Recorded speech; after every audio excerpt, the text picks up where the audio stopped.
আরে পম্পা, কখন এলে? সকালে এসছি।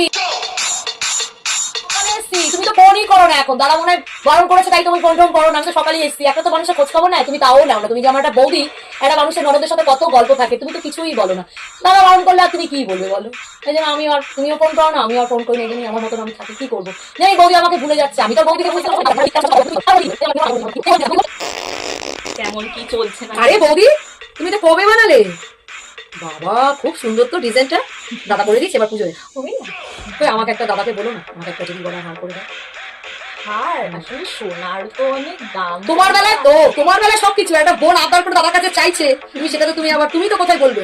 সে জানি সোনার দাম যাই হোক, তাহলে তুমি আমাকে একটা ভালো দেখে ঢাকাই জানি লাল চিনি। আমার খুব শখ, আমাকে তো কেউ দেবার নেই, আমি তো আবদার করে দাদা বৌদির কাছেই চাইবো। আমি তো তোমার একটা ননদ, আমি এটা 5 মিনিট পর।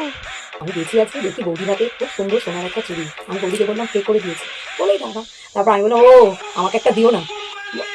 ওই কেমন গায়ে মুখটা কেমন করলো। তারপর আমি বললাম ও আমার বেলায় জোটে না, তোমার বেলায় সবকিছুই জোটে। আর বৌদি উল্টো বলছে না, সোনার যা দাম দেবে কি করে বলো? কি বলবি বল এখন? দাদা আমার একরকম বলছে। পম্পা, রাখছি দিদি আসছে, বৌদি আসছে রাখছি।